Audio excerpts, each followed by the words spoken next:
नमस्कार, मी प्रज्ञा पोवळे. Quick Heal आणि Atmabodh wellness centre सहप्रस्तुत माझा कट्टा, पॉवर्ड बाय चितळे तूप, bank of Maharashtra, Chandukaka Saraf jewels, Barwa skin therapy आणि सोनाई पशु आहार या विशेष कार्यक्रमात आपल्या सगळ्यांचं स्वागत. चित्रांपासून सुरू झालेला मानवाच्या अभिव्यक्तीचा प्रवास लिपी आणि भाषेपर्यंत येऊन पोहोचला. अनुस्वार, उकार, आकार, रुकार, वेलांटी, विसर्ग या सगळ्यांनी सालंकृत अशी आपली देवनागरी लिपी. तिचं खरं सौंदर्य ओळखलं ते अच्युत पालव सरांनी. चित्र आणि अक्षरांचा सुरेख संगम साधत अद्भुत अक्षरचित्र निर्माण करण्यामध्ये सरांचा हात कोणीही धरू शकत नाही. शब्दांच्या माध्यमातून आपण संवाद साधतो, पण त्याच शब्दांना बोलतं करण्याचं काम अच्युत पालव सर गेली 30 वर्ष अविरतपणे करतायत आणि त्यांच्या याच तपश्चर्येसाठी त्यांना नुकताच पद्मश्री पुरस्कार जाहीर झालाय. ज्ञानोबा बाऊली म्हणतात, तैसे शब्दांचे व्यापकपण देखीजे असाधारण, पाहातया भावज्ञा फावती गुण चिंतामणीचे. शब्दांचं हे सामर्थ्य जाणून शब्दार्थांचा वेध घेत अभिव्यक्तीच्या सीमा लिपी पलीकडे घेऊन जात सरांनी मराठी आणि भारतीय लिपींचं अवघ्या जगाला दर्शन घडवलं. हा ठेवा उलगडण्यासाठी त्यांनी भारत भ्रमण केलंय. सरांची देवनागरी, रोमन, चांसेरी आणि इतर भारतीय लिपी यातील सुलेखनाचा वेध घेणारी 7 पुस्तकं आतापर्यंत प्रकाशित झाली आहेत. लिपी ही नियमांनी युक्त असते, तर कला मुक्त असते, स्वच्छंदी असते. लिपीला कलेचं कोंदण देत अच्युत पालव सरांनी चित्रांप्रमाणेच अक्षरांना देखील कॅनव्हासची जादू दाखवली. कुंचला, लेखणी ही शस्त्र आहेत असं आजवर आपण अनेकदा ऐकलंय, पण त्याच कुंचल्याचा शास्त्रशुद्ध वापर करून अद्वितीय काम करता येतं हे पालव सरांनी अनेकांना शिकवलंय. त्यांच्या आजवरच्या या प्रवासाबद्दल आपण त्यांच्याशी संवाद साधूया. सर, पद्मश्री पुरस्काराबद्दल अभिनंदन आणि कट्ट्यावर स्वागत. थँक्यू. अच्युतजी, खरं तर लहान असल्यापासून तुम्हाला खूप छान अक्षर आहे एखाद्या मुलाचं असेल तर त्याचं कौतुक जे आहे ते अगदी शाळकरी वयापासून तुम्ही अनुभवत असाल.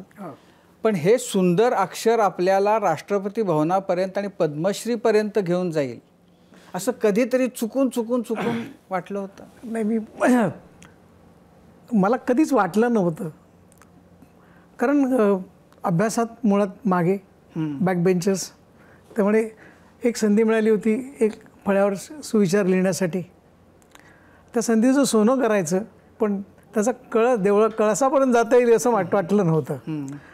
पण एक होतं की जेव्हा जेमध्ये गेलो अप्लाइड आर्टमध्ये, रकरूंसारखा माणूस जेव्हा आयुष्यात आला, रकरू जोशी, त्याच्या आधी परशुराम नाभर शाळेतले शिक्षक, या 2 माणसांनी एक सुरुवातीच्या परशुराम नाभरांनी मला सांगितलं की तू काम करत राहा, आशा ठेवायची नाही कशाची. रकरूंकडे गेल्यानंतर जी अक्षरं फळ्यावर लिहिली होती तीच अक्षरं 12 point, 14 point, 16 point, 18 point, point size बदलत गेला आणि परत कॅलिग्राफीकडे वळली. हा जो प्रवास होता ना त्यांचा, आणि ते कधी चूक झालेली सांगत नसत किंवा छान आहे हेही सांगत नसत. त्यांच्या पूर्ण बॉडी लँग्वेजवर, त्यांच्या हालचालीवर, त्यांच्या डोळ्यांकडे बघून आपण ठरवायचं असतं की आपण नाही. पण असं आहे की आता म्हणजे हा सगळा जो प्रवास आहे पद्मश्रीपर्यंतचा, त्याची सुरुवात शाळकरी वयामध्ये फळ्यावर लिहिण्यापासून, सुंदर अक्षरात सुविचार लिहिण्यापासून झाली. कुठली शाळा होती? KMS doctor Shidkar high school, Parel. अच्छा.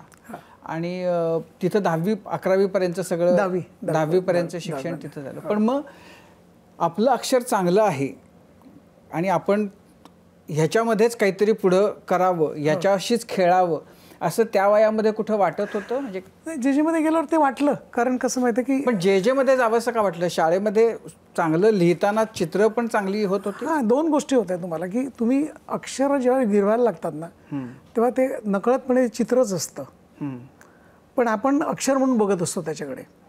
त्याच्यातलं जे प्रपोर्शन जे आहे, उभी रेषा, आडवी रेषा, कर्वेचर, त्याच्यातली गाठ म्हणा, लूप म्हणा, शिरोरेखा म्हणा, वेलांटी म्हणा, उकार म्हणा, या सगळ्या गोष्टींना प्रपोर्शन आहे. आणि थोडंसं माहीत होतं की ड्रॉइंग ग्रेडच्या परीक्षेला बसताना की प्रत्येक गोष्टीला प्रपोर्शन आहे. माणूस काढला तर त्याचं डोक्याचं प्रपोर्शन काय, त्याच्या शरीराशी प्रपोर्शन काय असेल, हे सगळं कळत होतं त्याच्यात. त्यामुळे हे सगळं जेव्हा 10वीपर्यंत जेव्हा गेलो, A ग्रेड मिळाली, तेव्हा असं वाटलं की आपण ड्रॉइंगच्या कॉलेजमध्ये जाऊया. कारण त्यावेळेला जे एस स्कूल ऑफ आर्ट हे सगळं मोठं विद्यापीठच होतं आमच्यासाठी. आणि 2 गोष्टी होत्या. जे मध्ये असं म्हटलं की जे हॉस्पिटल की जे हा लोकांमध्ये खूप होता. आम्ही सांगायचो जेला चाललो, कुठल्या हॉस्पिटलला आहे तू, कुठल्या वॉर्डमध्ये आहेस, असंही व्हायचं ते गमतीनं. पण असं आहे की माझ्या लहानपणी म्हणजे मराठी लिहिण्याच्या बद्दल किंवा देवनागरीच्या बद्दल जर असेल तर आम्हाला आमचे शिक्षक फार सोप्या याच्यात सांगायचे की मराठी लिहायचं म्हणजे काठी वाटी गोटी, म्हणजे एक काठी किंवा एक वाटीच असं किंवा गोल. आता असं आहे की त्या म्हणजे त्याच्या प्रेमात पडायला झालं नाही आणि ते सुबक छान असावं असं कधी म्हणजे तो बहुसंख्य म्हणजे कुणालाच तसं तितकं वाटत नाही. ज्यांना वाटतं ते चांगलं लिहितात, अच्युत पालव होतात, बाकी आमच्यासारखे कसे बसे लिहित राहतात. पण कोणत्या वयाच्या टप्प्यावर की आपलं अक्षर चांगलं आहेच जाणवायला लागलं, त्याचं कौतुक व्हायला लागलं? खरं सांगू का, अक्षर चांगलं होतं की वाईट होतं हे मलाही माहीत नव्हतं. एक आदेश येतो ना की उद्यापासून तुला फळ्यावर लिहायचं आहे, त्या दिवशी कळलं की आता आपली खरी कसोटी आहे. आता अक्षरांकडे कागदावर लिहिण्याचा जो भाग होता तो जवळपास मला वाटते 3 mm किंवा 4 mm मध्ये होता, त्याच्या किंवा 5 mm मध्ये केला तो. जेव्हा फळ्यावर गेलं तेव्हा ते 6 इंचच झालं. आता हे 6 इंची अक्षर आपण कसं गिरवायचं हा पहिला प्रश्न होता. कोणतं वय होतं ते? 10वी 8वी. अच्छा. पण मग 8वी पर्यंत जेव्हा ते फळ्यावर लिहायला सांगितलं तेव्हा ते अक्षर बरं असेल म्हणूनच सांगितलं असेल? नाही. मग पुढची मुलं ही हुशार असतात, त्यांना फळ्यावर लिहायचं नसतं. त्याचं कारण वर्ग 1ला सुरू व्हायचा, 12:30ला शाळा संपायची, 12:45ला तुम्हाला ती मुलं गेलेली असायची. त्यातून 15 मिनिटात तो जायचा, आधी सकाळच्या अधिवेशनाने फळा खराब केलेला असेल, लिहिलेला असेल, तो संपूर्ण पुसायचा. त्याला सुशोभन मंत्री म्हणायचे. अच्छा. त्याला सुशोभन एक चांगली पदवी देऊन टाकली होती. आणि त्याच्या 10 मिनिटात तुम्हाला जे काही करायचं ते करायचं. पण हे सगळं करत असताना त्याच्यात परत डिझाईन होतं. जेवढं 6 इंचाच्या ह्याच्यामध्ये पट्टीमध्ये ते सगळं लिहायचं होतं. त्याच्या खाली सगळा फळा हा शिक्षक वापरायचे ते. आता हे सगळं करत असताना सगळ्या वर्गात हेच चालायचं. त्यामुळे फळा कोणाचा चांगला, सुविचार कोणाचा चांगला, ही सुरुवातीच्या काळात फार वाईट परिस्थिती आली. कॉम्पिटिशन म्हणजे मला कळत नव्हतं की मी सुविचार म्हणजे काय, विचार म्हणजे काय, बरं हे पकडायचं कसं. पण आमचे नाभार सर जे होते त्यांनी एक छान सांगितलेलं की तू लिही मग तुला सांगतो. ते करून दाखवत नसत पहिलं. ती सगळ्यात खूप छान होती. तुम्हाला काय तुला दिलाय ना खडू तर लिही ना आता. मग लालबागला जाताना, मी लालबाग राहायचो, त्यामुळे काय होतं वाटेत जाताना शाळेत वडेश्वर सेवा मंडळ, नवजीवन सेवा मंडळ, क्युरियस सेवा मंडळ यांची फलकलेखन होती ना, आणि शिवसेनेच्या शाखा. अफाट काम असायचं ते. म्हणजे लिहिण्याचे जे खरे प्रकार जे होते ना, त्या सगळ्या शैली जे होत्या त्याचा आज जर आपण इंग्लिशमध्ये टायपोलॉग म्हणा की मोठं बुक केलं तर कधी त्या पुस्तकावर जास्त चांगलं होईल, त्या टाईपवर ते सगळं डोळ्यासमोर होतं. खाली चाळीच्या खाली एक दुरियाट म्हणून होता, त्याचं जाऊन लिखाण बघायचं. मग तो असा ब्रश पकडायचा, ते फिरवलं की तो आता ओ करणार, हे मला कळायचं. दिवशी मला तुला कसं कळतं रे, तुला तुमचं वळण कळतं ना. मला काय कळतं, वळणं मनामध्ये तुमच्या साठवायची असतात. आणि ही गोष्ट नकळतपणे माझ्याकडे साठवली गेली. आणि जेव्हा मला संधी मिळाली तेव्हा मी ती वापरली गेली. आमच्याकडे हरिदास वंजारी नावाचा एक सांगलीवरनं पेंटर यायचे. ते फक्त देवनागरीतला बाप माणूस, म्हणजे असा ब्रश मारला असा की देवनागरीतली आता आम्ही जी सगळी देवनागरी करतो ना ती ते ब्रशमध्ये करायचे. त्याचं काम बघितल्यानंतर म्हणजे अक्षर तुम्ही विसरूच शकत नाही. किंवा नाबर सरांनी सांगितलेल्या गोष्टी नाही विसरू शकत तुम्ही. नाही, पण मी परत शाळेमध्ये येतो की ते 10 मिनिटामध्ये फळ्यावर लिहायचं असायचं. आधीचं सगळं पुसून. तुम्ही काय सुशोभन मंत्री होता? सुशोभन मंत्री. तर मग सुशोभन मंत्री मग ते, पण मग ते सुविचार शिक्षक द्यायचे का आपण शोधून आणायचे? आपण आणायचे. मग आधी काय करायचं, उद्या आहे ना तर पुढच्या मुलाला विचारायचं, तो हुशार आहे, अरे जरा एक सुविचार सांग रे मला. मग एकाला नसला की दुसऱ्याला विचारायचं. असं करत करत विचार मिळायचा, सुविचार मिळायचा तो. नंतर काय झालं, 9वीमध्ये पण तेच झालं. 10वीमध्ये मी शाळेचा सुशोभन मंत्री झालो. अच्छा. आमच्याकडे मंत्रिमंडळ होतं. मग शाळेचं म्हटल्यानंतर ती जबाबदारी वर्गापुरती नाही, ती शाळेपुरती झाली आता. मग शाळेचे कार्यक्रम, गॅदरिंग, नागपंचमी, गणपती, दिवाळी, असे त्या सणाला तो बोर्ड मोठा एवढे जवळपास एवढे मोठे बोर्ड असायचे ते तिथे खरी कसोडी लागले आणि तिथे नकळतपणे तुम्हाला डिझाईन म्हणजे काय, लेआउट म्हणजे काय, बोल्ड थिक हे कसं वापरायचं, हे आज मी जे काय करतोय ना ते सगळं शिरोडकर शाळेच्या फळ्यावर केलेलं आहे. पण हे सगळं करताना शाळा कॉलेजच्या आयुष्यामध्ये चांगलं अक्षर आहे तर जरा तिला पत्र द्यायचे, लिहून दे वगैरे असं झालं होतं? मीच शोधत होतो कोणाला लिहू. कारण तुमचं अक्षर फक्त चांगलं आहे, त्याच्या पलीकडे काही नाही. अभ्यास घेऊ ना, अभ्यास 10वीत नापास. अच्छा, कसं काय नापास, कसं काय केलं म्हणजे नापास झाला? काय की शेवटी कसं असतं माहिती आहे, ते आकड्यांच्या प्रेमात पडतो ना माणूस, अक्षराच्या प्रेमात पडता पडता त्यातलं गणित विसरून जायचं, त्यातली भाषा विसरून जायचं आणि त्याच्यातलं फक्त सौंदर्य काय असेल ते उचलायचं आणि त्याचं छान कंपोजिशन करायचं. आणि इतकं सौंदर्य शोधणाऱ्या माणसाला कोणी सापडलं नाही ना, तोच तर प्रॉब्लेम होता.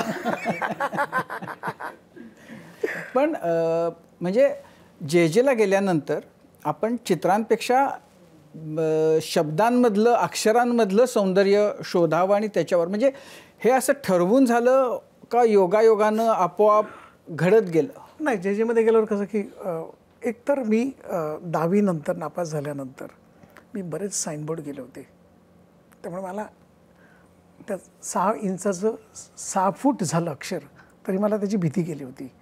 मी विद्यार्थी उत्कर्ष मंडळाचे बॅनर जेव्हा करायचो किंवा चिंचपोकीच्या ब्रिजवर लिहायचो तेव्हा एक अक्षर असं असायचं एवढं मोठं, त्यामुळे व्हॉट इज अ प्रपोर्शन, त्याच्यातलं डिझाईन काय हे मला पूर्ण मिळालेलं होतं. ते नाही, पण भिंतीवर जेव्हा पहिल्यांदा लिहिलं हो ते एवढ्या मोठ्या अक्षरामध्ये, त्याला कसला ब्रश वापरतात मला माहिती नाही, ते एवढ्या मोठ्या अक्षरात लिहितात, तेव्हा त्याचा दबाव, ताण होता की अरे आपण त्या प्रपोर्शनमध्ये लिहू शकू का? नाही, अजिबात नाही.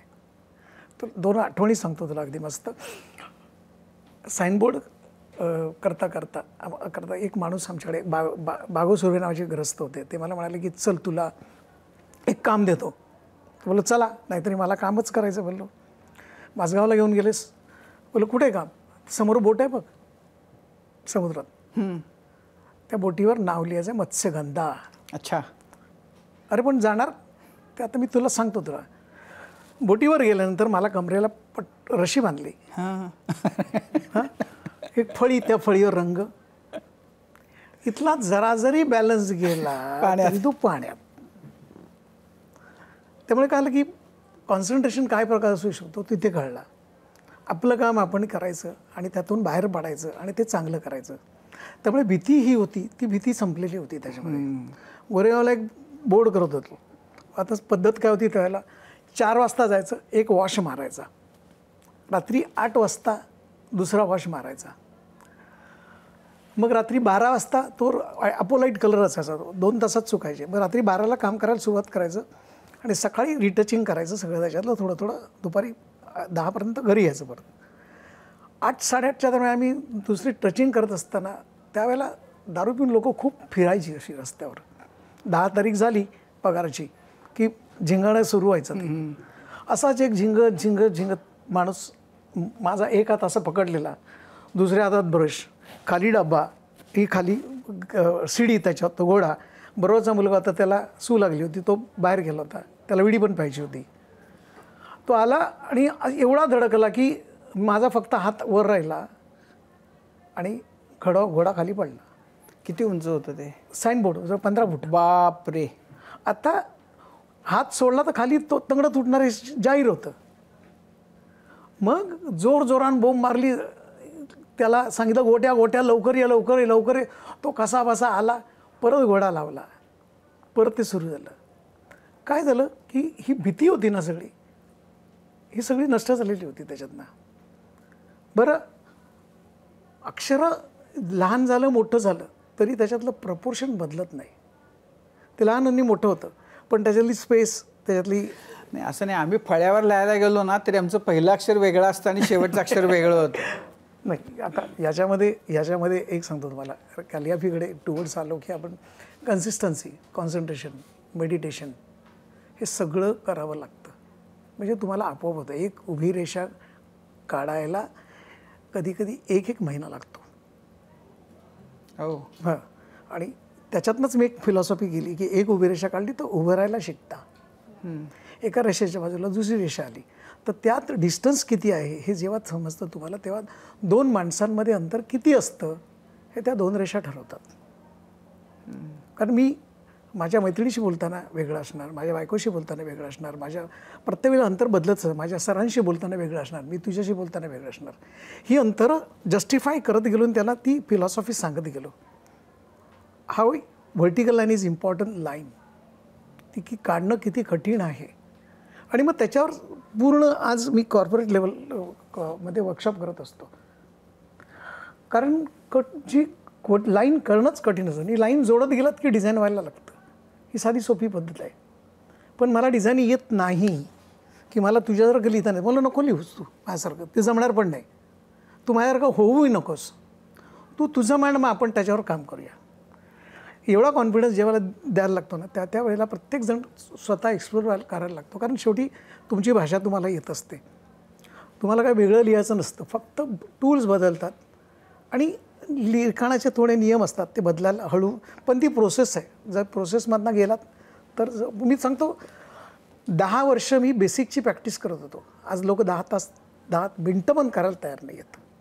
बेसिकची प्रॅक्टिस म्हणजे उभी रेषा, आडवी रेषा, पण असं शब्द लिहिणं नाही. पण उभी रेषा, एक रेषा काढायला 1 महिना जातो, म्हणजे उभी रेषा तर कोणीही काढू शकतं. इतकं सोपं नाही ते. मी काढून दाखवा, मी चॅलेंज आहे माझं. आज कॅलिग्राफीच्या क्लासमध्ये गेल्यानंतर प्रत्येक एक दिवस कधी कधी लोक पेन पकडायला शिकतात, त्याच्यातलं प्रेशर पकडायला शिकतात. तुमच्या हाताचं प्रेशर, पेनाचं प्रेशर. कारण पेन जेव्हा इथे पकडतात त्यावेळी त्याची संवेदना इकडे आलेली असते डोक्या मेंदूमध्ये. पण याचा विचार कोण करत नाही, याचं फक्त कसंही पेन पकड आणि लावू ना तू. पण असं आहे की त्याचा जर जास्त विचार करायला गेला तर काहीच करता येणार नाही. आपण तो इतकं स्वाभाविकपणानं करतो त्यामुळे धडाधड करत जातो. नाही, तो असा पकडायचा, मग तो त्याचं इथं जाईल, मग नाहीतर तो इकडे जाईल, असं जर करत बसला नाही. ते जर तुम्हाला कॅलिग्राफी प्रॉपर शिकायची असेल, त्याच्यातलं डिझाईन शिकायचं पण नाही. पण मला ती एक रेषा, म्हणजे सरळ रेषा अशी सरळपणानं सोपेपणानं मारता येत नाही, असं आहे. नाही येत, ते कठीण आहे. कारण त्याचं प्रेशर तुम्हाला कळत नाही. पेन असतं नाही. एकसारख्या 2 रेषा काढणं कदाचित अवघड असेल. एक रेषाही काढणं कठीण आहे. एका रेषा काढताना त्याचा 45चा अँगल असतो पेनाचा, तो कट झालेला असतो. तो कट झालेला प्रेशर बरोबर पेपर टाकल्यानंतर पेपर आणि पेन याचं सिंक्रोनाइज व्हायला पाहिजे. ते pressure top to bottom same यायला पाहिजे. ते प्रेशर ठेवण्याची तुमची प्रॅक्टिस नसते, सराव नसतो. आणि त्याच्यामुळे काय होतं की प्रेशर जरा जरी कमी झालं तरी लाईन सुटते. लाईन सुटली की ती रेषा बरोबर नाही आहे. आमच्यासाठी जसा कवायत करताना एका सरळ रेषेत तुम्ही मुलाला बघत असता, तसं लिहिताना एक सरळ रेषा ही फार महत्त्वाची असते. प लिहिला की किंवा आणि लिहिलं की नी आलं की 3 रेषा सरळ येतात. त्या 3 रेषा सरळच यायला पाहिजेत, त्याच्यात एकसारख्या. जरा बदलतं कारण शेवटी तुम्ही मॅन्युअली काम करत असता, तुम्ही कॉम्प्युटर नाही आहात. पण त्याच्यातला जो ग्रेस आहे सगळा, त्याच्यातलं डिस्टन्स आहे, हे सगळं डिस्टन्स तुम्हाला मेंटेन करता आलं पाहिजे. ती शिस्त तुम्हाला यायला थोडा वेळ लागतो. पण ही सुलेखनकार ही ओळख कधी मिळाली? ही जवळपास एक किती वर्ष काम केल्यावर? एक 25 वर्ष काम केलं. 25 वर्ष. 25 वर्ष. पण त्यावेळेला म्हणजे रखरू जोशी अर्थातच ते गुरुच होते. त्यावेळेला म्हणजे आधीच्या पिढीचे मी म्हणेन ते शेडगे होते. ते नाटकाच्या खूप करायचे जाहिराती. पण असे त्यावेळेला महाराष्ट्रात, मुंबईत, महाराष्ट्रात, भारतात कुणी ह्या विषयावर काम करणारे होते, कोणी माहिती होते? हे 2 माणसं सोडली तर कोणी नव्हतं माहीत. नाही कोणी. पण हे का राहिलं उपेक्षित? म्हणजे इतकं महत्त्वाचं, इतकं आपल्या सगळ्यांचा लिहिण्याशी संबंध आहे, इतके बोर्ड, म्हणजे आता त्याच्याबद्दल प्रिंट करणं आलं, त्यावेळेला ते सगळं हातानंच लिहिलं जायचे. सिनेमाचे बोर्ड लिहिले जायचे, सिनेमाची पोस्टर, चित्र काढली जायची. तर अक्षराचं जे महत्त्व आहे ते त्यावेळेला का त्याला तितकं नसेल महत्त्व मिळालं? काय एक म्हणजे जेजेमध्ये जाण्याकडची वाट होती ती तशी सोपी नव्हती, ही पहिली गोष्ट. दुसरी गोष्ट, आपण जे करतो, जर मी केलं, पण मी करताना मी वाट चोकून होतो की मला जेजेपर्यंत पोचायचं आहे. मला तिथे गेल्यानंतर मी जे केलेलं आहे त्याला कमर्शियल व्हॅल्यू आणायची आहे. मला रखरू भेटल्यानंतर त्याची कमर्शियल व्हॅल्यू कळायला लागली. मग हे सगळं जाहिरातीत वापरलं गेलं पाहिजे. मग हे वापरताना तुम्ही त्याच्यातून पैसे मिळाले पाहिजेत. आणि पैसे तुला पैसे मिळतात ते जर कळेल तर दुसरा माणूस त्याच्यात येतो. मला असं वाटतं की माझ्या अगोदरच्या पिढीला आज मी जेवढे पैसे घेतो तेवढे कधी मिळाले नसतील. हे अगदी ठोक. मी सिग्नेचर लोगो केला, 10 लाख रुपये मी केले तिथले. हे 25 वर्षापूर्वीची गोष्ट. हे साईनबोर्ड करणाऱ्या माणसाला त्याची व्हॅल्यू कळत नव्हती. मी साईनबोर्ड करणार, मला एवढं आहे, पण मी करताना मी त्याच्यातली कमर्शियल बाजू काय ती. मी मा तुझे सलाम लोगो केला त्यावेळेला मी गाणं आणि कॅलिग्राफी एकत्र आणली. किंवा मी महेश काळेबरोबर काम केलं, विठ्ठल आणि कॅलिग्राफी एकत्र आणली. मी सतीश व्यासांबरोबर काम केलं, शशी व्यासांबरोबर. तर विठ्ठल ऐकल्यानंतर तो मांडला पाहिजे. तो तुमच्या पद्धतीने मांडा, जे ऐकताय ते त्याच्यासारखं मांडू नका. तुम्हाला जो कळलाय तो मांडा. मी गुलजारांबरोबर काम केलं. गुलजारांचे शब्द किंवा विजय राजाध्यक्ष ज्यांनी मला लिटरली शब्द म्हणजे काय हे शिकवलं.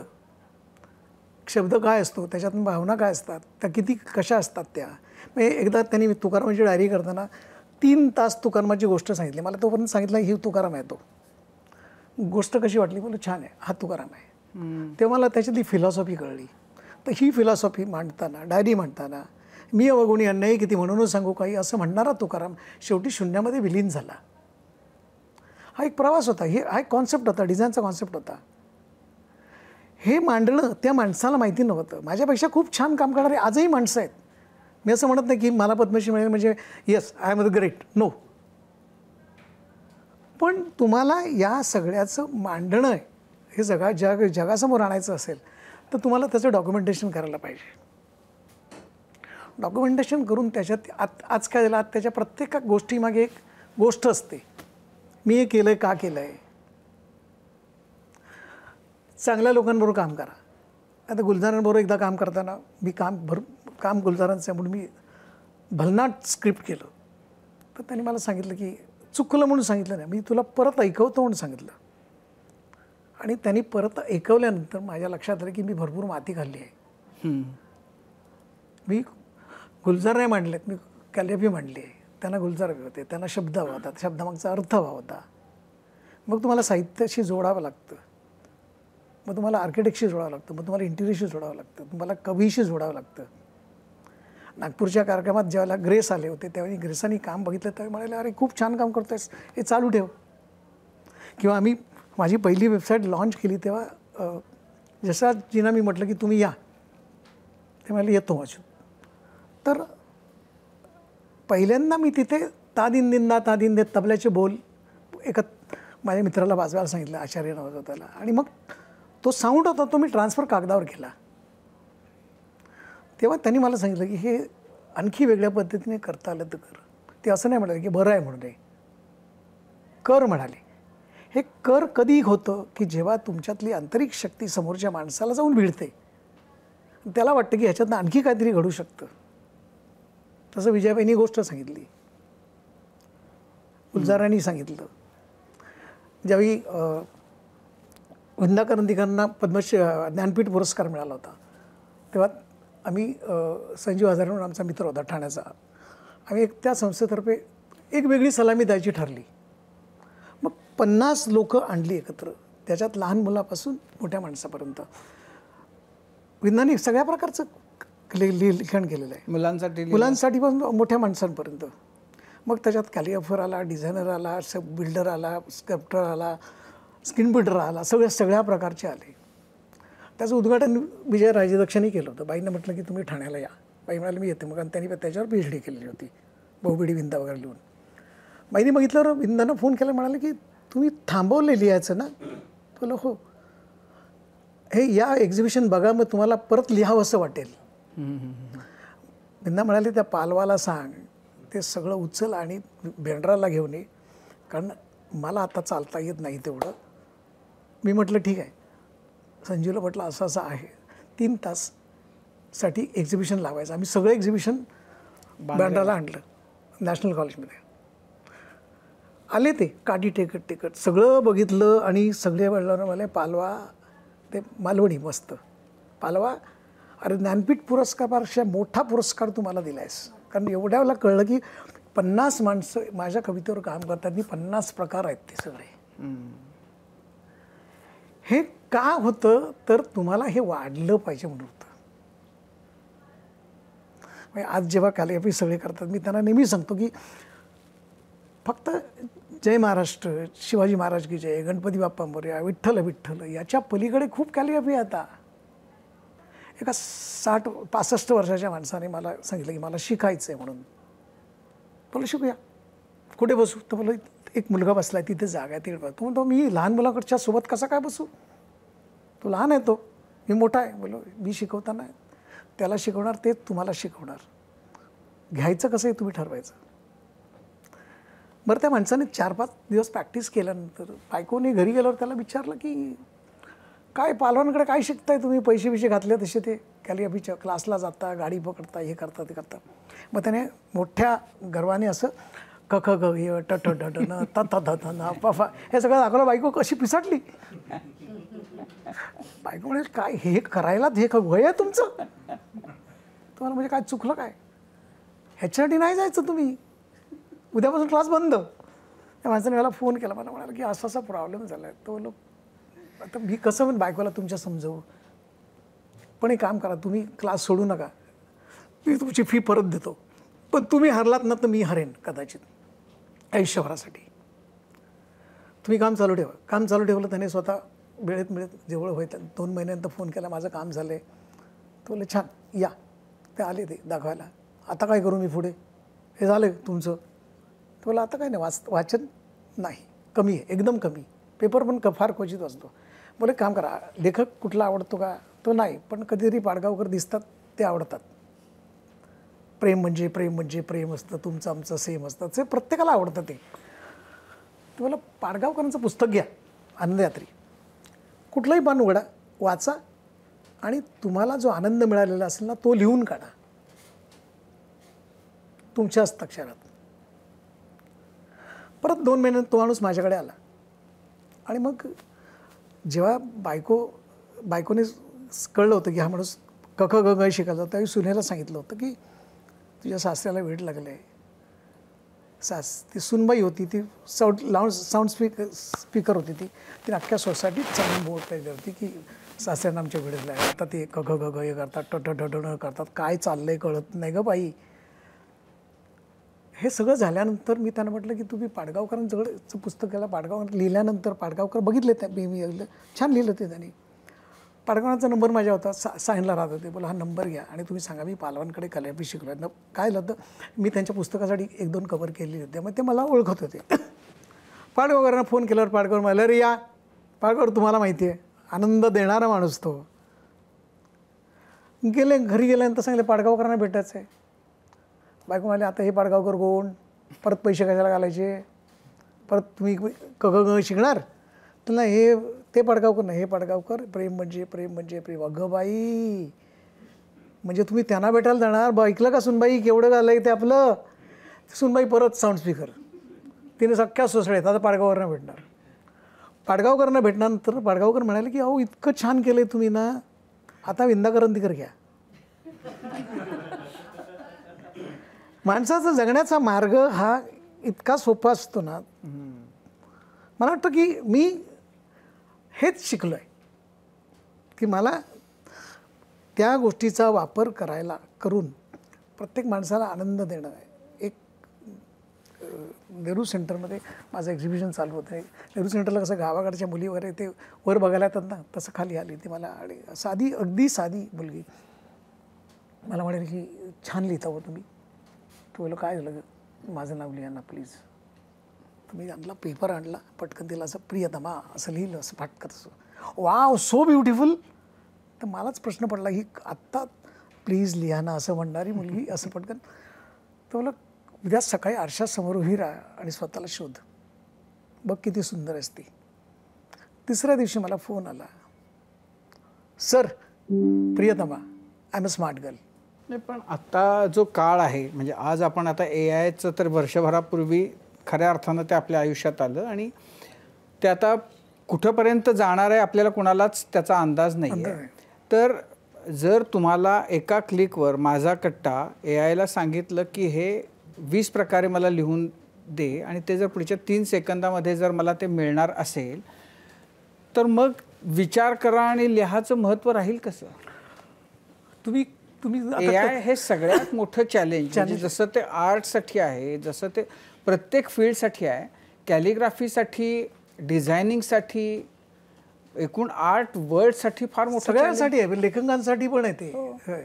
पण बघा ना, मधल्या काळात एक बातमी आली होती, एक स्टोरी पाहिजे होती, ती स्टोरी आली त्याच्यावर, पण त्या स्टोरीला इमोशन नव्हत्या. मला लेखकाला माझ्या मनातली कल्पना आहे ती कल्पना त्याच्यात नव्हती. हां, तुम्ही स्टोरी लिहा, बेसिक कन्स्ट्रक्शन करा, बेसिक व्हिज्युअल करा, ते AI वर द्या, त्याला फीडबॅक द्या की मला ह्या पद्धत. आता माझ्या एका स्टुडंटने केलं होतं, एक त्याला मॅस्कॉट करायचा होता, तो मला म्हणाला मी मॅस्कॉट करतो आहे, तर मला ते स्क्रिबल सगळं दाखवलं. मॅस्कॉट केल्यानंतर तो म्हणाला की मला आता हे सगळं कलरमध्ये करायचं. मग तो AI ला दिलं, त्याने सांगितलं मला AI मध्ये करून हवं आहे, मग एक कलर स्कीम हवी. मग 10-12 कलर स्कीम आल्या, बरोबर. ते आल्यानंतर तुम्हाला मला हे नको, मला टेक्स्चर हवं आहे रे, टेक्स्चर पाहिजे मला, तुम्हाला टेक्स्चर पाहिजे. मग तुम्हाला त्याचा अँगल बदलून थोडा दाखवशील का? How to use the AI, that is very important part. तुम्ही राईट फ्रॉम बिगिनिंगपासून जर मला पाहिजे तर ते कदाचित तुमचं नसेल. मी आज जेव्हा एक स्ट्रोक मारतो आणि तेव्हा सांगतो की ह्याची किंमत 5 लाख रुपये आहे, तेव्हा मी त्याच्यातली एक स्टोरी तुला सांगतो. त्याला हे पुण्यामध्ये ज्याला सुहास एकबोटेच्या दुकानामध्ये त्याला एक वॉल करायची होती, तर तो मला म्हणाला की ही वॉल आहे. बोलो हो मस्त आहे, नाही याच्यावर तुम्ही काहीतरी करावं अशी माझी इच्छा आहे. बोलो करतो. मला म्हणालं की काही रफ डिझाईन मिळतील का? बोलो नाही, माझा उद्धटपणा आहे, नाही मिळणार. कारण मला ती स्पेस आवडली आहे, त्याच्यावर मला आवडतं ते मी करणार, तुझ्या बिझनेसला जे योग्य वाटेल तेच करणार. तुला आवडलं तर मला पैसे दे, नाही आवडलं तर वाईट रंग मार, त्याचे पैसे मी तुला देईन. झाल्यानंतर तो म्हणाला की वाव सॉलिड झाली आहे. तो बोला आता 5 लाख रुपये दे. पाऊण तासात ती वॉल केलेली होती. आजही ती वॉल बघायला बरीच लोकं जातात. त्याच्या बाजूला फर्निचर असतं, ते फर्निचर बघितल्यानंतर पेंटिंग बघतात, पेंटिंग बघून परत मला ऑर्डर येते.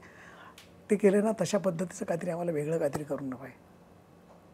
मी असं म्हणत नाही की टेक्नॉलॉजी AI चुकीचं किंवा काय, असं बरोबरच आहे. ते टेक्नॉलॉजीचा वापर झाला पाहिजे, पण मला असं वाटतं प्रत्येकाने जर थोडं वाचलं. आणि हे सगळ्यात मोठं चॅलेंज नाही आहे का? म्हणजे चॅलेंज आहे ते, पण आता ते कसं टिकवायचं हे प्रत्येकाने ठरवतं. मी माझ्या पद्धतीने मी टिकवलं आहे. मी माझ्या मुलाला सांगताना सांगितलं की तू याचा वापर कर, पण नंतर आधी पहिलं कागदावर स्क्रिबल कर. आपण टेक्नॉलॉजी वापरत असताना आपण अमेरिकेच्या पुढे जाण्याचा प्रयत्न करतो. आपल्याकडे केवढे कॉन्सेप्ट आहेत, केवढ्या गोष्टी आहेत आपल्याकडे, केवढं कल्चर आहेत, केवढ्या लिप्या आहेत, केवढ्या भाषा आहेत. त्याचा वापर करून जर आपण जगामध्ये वेगळ्या पद्धतीचं लिपीचं एक वेगळं दालन जगासमोर ओपन केलं तर मला वाटते जगाला अख्ख्या लेसन मिळेल तो. सर 2 भाषा समजा आपण मराठी आणि इंग्रजी घेऊया. देवनागरीमध्ये देवनागरी ह्या अक्षर समूहांनी शब्द बनतो आणि आपण वाचताना तो ॲक्च्युली देवनागरी असा वाचतो. इंग्लिश हा बोलताना आपण इंग्लिश असा त्याचा उच्चार करतो, ENGLISH हे आपण उच्चार नाही करत. तर ज्या वेळेला आपण हे स्ट्रोक्सचा विचार करतो सुलेखनासाठी, त्यावेळेला ह्याचा कुठे हे होतो का, म्हणजे फरक पडतो का विचारसरणीमध्ये? कसं आहे की एकतर कनेक्टिव्हिटी शब्दांची, तुम्ही कसं वाचणार आहात ते एक डिझाईनच आहे. शेवटी काय असतं, शब्द लिहिणं, वाक्य लिहिणं, पॅराग्राफ लिहिणं हा सगळा डिझाईनचा भाग आहे. तू पॅराग्राफ लिहिला असं तू कधी लेखक म्हणून तू सांगशील मला, पण ते सगळं डिझाईन आहे. कारण त्या सगळ्या गोष्टीवर टॉपपासून एंडपर्यंत सगळा अर्थ कशा पद्धतीने आला, कशा पद्धतीने आपण म्हणतो इथे मस्त अर्थ चांगला आला आपण म्हणतो, तसं आहे ते. त्यामुळे ती ज्या पद्धतीने तुम्ही मांडता त्याच्यातली स्पेस म्हणा किंवा प्रोनाऊन्सिएशन म्हणा, हे कसं करता हे बेसिकली तुमच्यावर आहे, त्याच्यावरती ते. नाही पण आता तो फार फार छान प्रश्न आहे तो, की समजा आभाळ, हां आता आभाळ लिहिणं आणि क्लाउड किंवा स्काय ह्याच्यातलं कुठल्याही अर्थानं आपण घेतलं तर ते SKY लिहिणं आणि म्हणजे त्याचा स्पेलिंग लिहिणं आणि तो शब्द लिहिणं, हो. तर याच्यामध्ये फार एक म्हणजे कॅलिग्राफर म्हणून विचार वेगळ्या पद्धतीनं होतो मांडतात का? हो. आपण बघूया असं मला वाटतं. टायपोग्राफीमध्ये किंवा ह्याच्यामध्ये कॅलिग्राफीमध्ये लेआउट करताना 2 गोष्टी असतात. एक एक्सप्रेसिव्ह टायपोग्राफी नावाचा वर्ड आहे, जिथे तुमचा शब्द हा लिहिलेला असतो, पण तरी पण त्या शब्दातनं बरंच काही तुम्हाला मिळत असतं, है ना. इथे आपण असं समजा धरून चालूया. आपण एक असं नेहमीचं उदाहरण देतो तुला, असं लता, हे जेव्हा मला लिहायचं असतं मी असं लिहिणार नाही ना लता. जे गाणं आहे ते गाणं मला माझ्या डोक्यात आहे, तो मला शब्द मांडला पाहिजे. किंवा असा एक दुसरा शब्द असतं की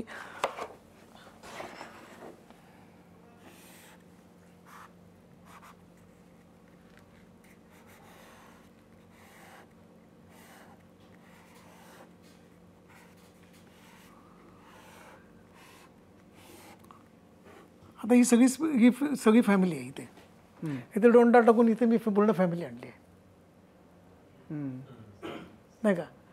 हे फेमस उदाहरण आहे ॲक्च्युली. याचे आणखी वेगळं आहे जरा ते, पण मी फक्त वेगळ्या पद्धतीने मांडण्याचा प्रयत्न करतो आहे. किंवा मराठीचं आभाळ लिहिलं असतं,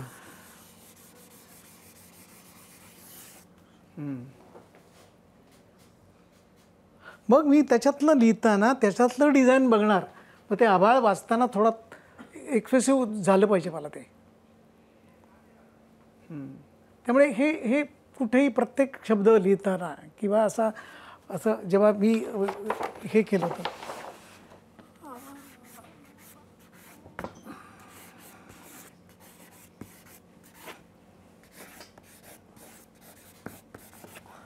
हे मा तुझे सलाम लिहिताना कसं होतं की मला ती साऊंड CD मिळाली होती आणि साऊंड होता मा तुझे सलाम. मी आय कॅन्ट राईट एक असं मा तुझे सलाम. तो जोश आहे ना गायलेला, तोच मला याच्यामध्ये दिसला पाहिजे, तरच मी कम्युनिकेशन करायला सुरुवात होतं ना. ते लोकांच्या लक्षात का राहतं, तेच राहतं ते. मी विठ्ठल लिहिला, म्हणजे जेव्हा मी विठ्ठल बघितला त्याच्या आधी मी विठ्ठल असा लिहिला होता, असा विठ्ठल. पण साक्षात जेव्हा मला एक बडवा घेऊन गेला आणि त्यांनी सांगितलं की आता बघ, आता कॉलरला पकडलं आणि डायरेक्ट विठ्ठलच्या पायाशी नेऊन ठेवलं. मी म्हटलं आता हीच संधी आहे तुला रेखाटायची. आणि मग तो विठ्ठल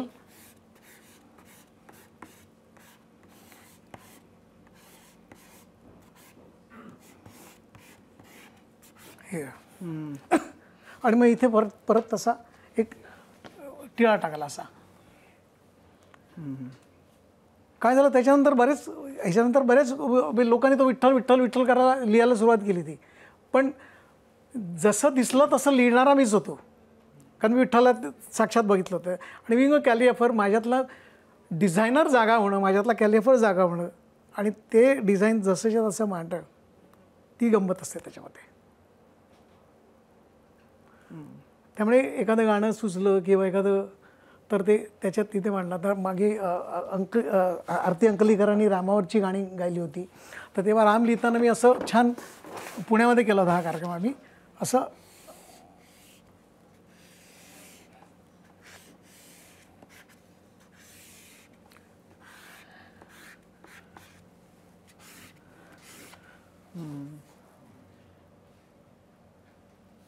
हे काय होतं की हे सगळं आपल्याला माहिती असतं.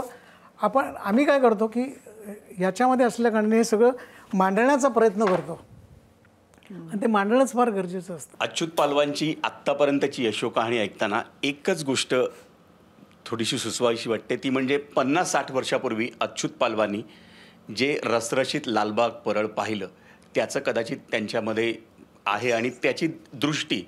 तर त्या काळातली अशी कोणती माणसं होती की ज्यांच्यामुळे ही दृष्टी मिळाली परळ लालबागमधली, कारण ते परळ लालबाग त्यावेळेला खऱ्या अर्थानं सामाजिक राजकीय चळवळींचं केंद्रबिंदू होतं. आणि चाळीच्या मधनं जी सुरुवात झाली ती फक्त आम्हाला ऐकायला आवडेल. लालबागला माझा पत्ताच असतात 25 राजकोटवाला चाळ गणेश टॉकीजच्या समोर, लालबाग, मुंबई नंबर 12, हा मध्ये एक आर्टिकल आलं होतं, ते असंच याच नावाने होतं. चाळीत होतं, आई बाबा आम्ही 7 भावंड, त्यामुळे आम्हाला सगळेजण रेल्वेची, बाबा रेल्वेत होते त्यामुळे नेहमी म्हणायचे, बाबा अरे रेल्वेची गाडी आली यांची, 9 डब्याची गाडी. खाली उतरल्या गणपतीचा कारखाना, त्यामुळे 2 पावलं दुरदुरणारी पावलं जरा पुढे रांगायला लागली ना की गणपती दिसायचा, की रावलेंचा कारखाना होता. मग पुढे गेला की दुरी आट होतं, मग पुढे हिंदमाता सेवा मंडळ, त्याच्यानंतर मग काशीनाथ कला मिनार, नाटकाची मंडळी, नवहिंद बालमित्र मंडळ. याच्यात रामदादा म्हणून एक होता वैद्य, की आज ही सगळी गँगस्टर वगैरे, त्यावेळेचे गँगस्टर तेही बघितलेले होते. छान म्हणजे डांगेंना भेटता आलं, कृष्णा देसाईंना भेटलो. मला वाटतं तो एक छान अनुभव होता. म्हणजे कदाचित लालबाग वाया जर्मनी, अमेरिका वगैरे सगळं करत करत पद्मश्रीपर्यंत आल्यानंतर की ते एक काय बांधिलकी होती, काय लोकांनी दिलं. म्हणजे मला आजही आठवतं, तुला लालबागमध्ये पहिल्यांदा जर्मनीला जेव्हा निघालो त्याला गव्हर्नमेंटचा नोकर होतो. त्यांनी सांगितलं की तुला पैसे मिळणार नाही, तुला रजा मिळणार नाही.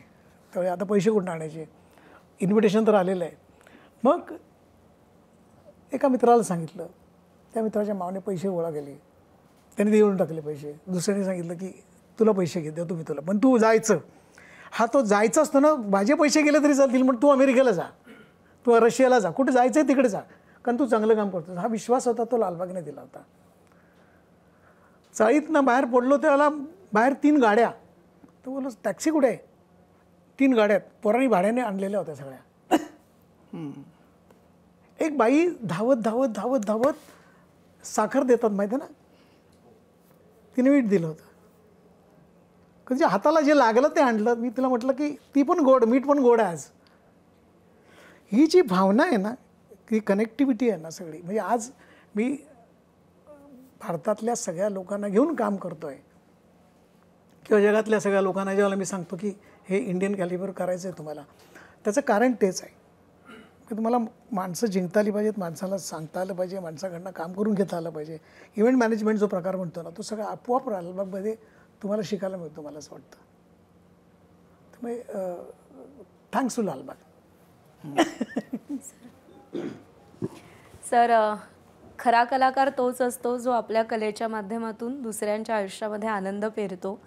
आपल्या कलेशी तादात्म्य पावणं म्हणजे काय असतं ते तुमच्याकडे बघून कळतं.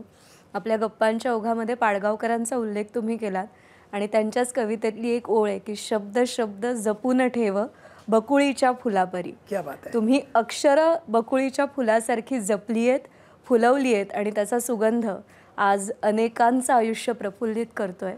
आणि तुमच्या या कार्याला खरंच सलाम आहे आमच्या सगळ्यांतर्फे. आज कट्ट्यावर आलात त्याबद्दल अगदी मनापासून आभार. थँक्यू. आणि यासोबत क्विक हिल आणि आत्मबोध वेलनेस सेंटर सहप्रस्तुत, powered by Chitale Shrikhand, bank of Maharashtra, Chandukaka Saraf jewels, Barwa skin therapy आणि सोनाई पशु आहार या विशेष कार्यक्रमात आत्ता वेळ झाली इथेच थांबण्याची. प्रत्येक बातमीच्या अपडेट्ससाठी पाहत रहा ABP माझा.